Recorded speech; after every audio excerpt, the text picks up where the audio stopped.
मित्रांनो, एका म्हातारीने मरण्यापूर्वी आपलं घर, शेत आणि सोनं एका बस वाहकाच्या नावावर करून ठेवलं. आश्चर्याची गोष्ट म्हणजे तो तिचा मुलगा नव्हता, नातेवाईक नव्हता, की तिच्या जवळचा माणूसही नव्हता. फक्त एका रात्री त्याने तिच्यासाठी निस्वार्थी काम केलं होतं. पण जेव्हा ती संपत्ती त्या बस वाहकाच्या हातात आली, तेव्हा त्याने जे केलं ते संपूर्ण गाव भारावून गेलं. नेमकं काय घडलं होतं हेच जाणून घेण्यासाठी चला ऐकूया सुखाची पेरणी भाग 33. रात्री बराच उशीर झाला होता. देवगडला जाणारी शेवटची बस वेळ होऊनही सुटत नव्हती. बस स्थानक जवळजवळ रिकामं झालं होतं. 2-4 प्रवासी इकडे तिकडे फिरत होते आणि बसमधील इतर इतर प्रवासी चिडून विचारत होते, बस अजून का सुटत नाही. तेवढ्यात बातमी आली, बसचं एक चाक पंक्चर झालं आहे. ते बदललं की बस निघेल. रात्री बरोबर 10 वाजता बस सुरू झाली.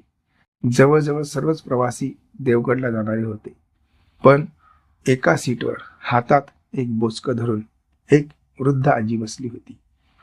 बस कंडक्टर तिकीट काढण्यासाठी तिच्याजवळ गेला आणि आजीने देवगडचं तिकीट न मागता कातवन फाट्याजवळच्या एका छोट्या गावाचं तिकीट मागितलं.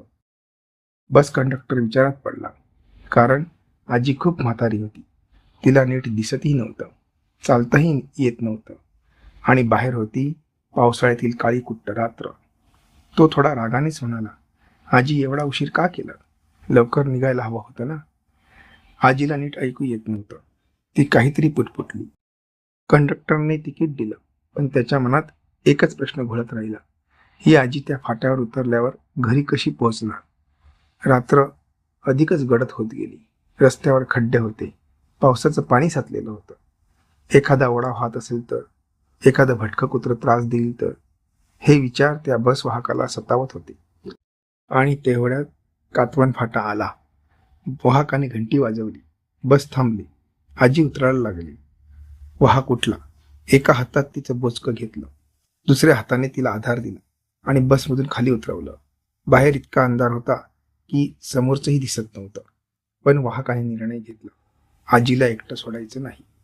तो तिच्यासोबत चालायला लागला. इकडे बसमधील प्रवासी वैतागले. 10-15 मिनिटं झाली. वाहक काही परत येत नव्हता. चालकही चिडला, पण वाहकाला त्याचं काहीच नव्हतं. त्याच्यासाठी त्या क्षणी एका वृद्ध स्त्रीची सुरक्षितता महत्वाची होती. चालत चालत ते एका मोडकळीस आलेल्या घराजवळ पोहोचले. आजीने खिशातून किल्ली काढली.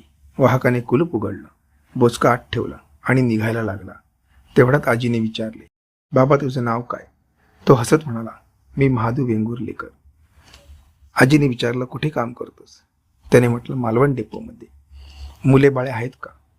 त्याने उत्तर दिलं, हो 2 आहेत. आजी शांत झाली आणि महादू परत बसकडे खूप वेगाने धावत निघून गेला. आजी त्या गावात एकटीच राहत होती. तिला जवळचं असं कोणीच नव्हतं. घर होतं, थोडी जमीन होती आणि 2-2.5 तोळे सोनं होतं. पण आपुलकीने जवळ येणारा कोणीच नव्हता. काही महिन्यांनी आजी गंभीर आजारी पडली. तिने गावचे सरपंच आणि ग्रामसेवकांना बोलावून घेतलं. ते आल्यावरती म्हणाली, कागद काढा. माझं घर, माझी जमीन आणि माझं सोनं हे सगळं महादू वेंगुर्लेकर त्या बस कंडक्टरच्या नावावर करा. दोघेही थक्क झाले, पण तिची इच्छा लिहून घेतली आणि 2-3 दिवसात आजीचं निधन झालं. सर्व विधी पूर्ण झाल्यावर सरपंचांनी महादूचा शोध घेतला. त्याला भेटून सगळी हकीकत सांगितली. महादू स्तब्ध झाला. एका रात्री छोट्याशा मदतीची एवढी मोठी परतफेड? त्याच्या डोळ्यात अश्रू आले. ठरलेल्या दिवशी महादू त्या गावात पोहोचला. संपूर्ण गाव जमलं होतं. त्याचा सत्कार झाला आणि त्याच्यासमोर घराचे कागद, जमिनीचे कागद आणि सोनं ठेवलं गेलं. महादूच्या डोळ्यातून अश्रू वाहू लागले. तेवढ्यात त्याच्या कानावर मुलांचा आवाज आला. त्याने विचारलं, इथे शाळा आहे का?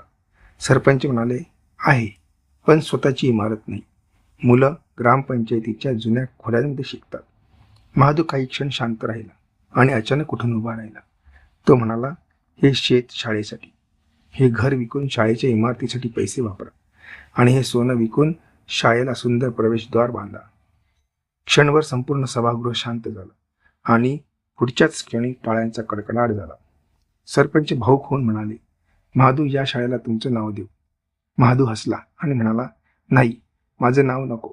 हे सगळं जिच्यामुळे शक्य झालं त्या आजीचं नाव द्या. मित्रांनो, या गोष्टीतून मला एक अतिशय सुंदर शिकवण मिळते. त्या म्हाताऱ्या आजीने आपली संपत्ती निस्वार्थी माणसाकडे सोपवून दिली, कारण त्यांनी आजीची केलेली सेवा ही पूर्णपणे निस्वार्थी होती. ही गोष्ट आजीला समजली होती. महादूने मिळालेल्या संपत्तीचा स्वीकार केला, पण त्यावर ममता धरली नाही. योग्य वेळेतच स्वतःसाठी न ठेवता त्याचा उचित ठिकाणी त्याग केला. आणि त्याग करतानाही स्वतःचं नाव पुढे न करता त्या आजीचं नाव अमर केलं.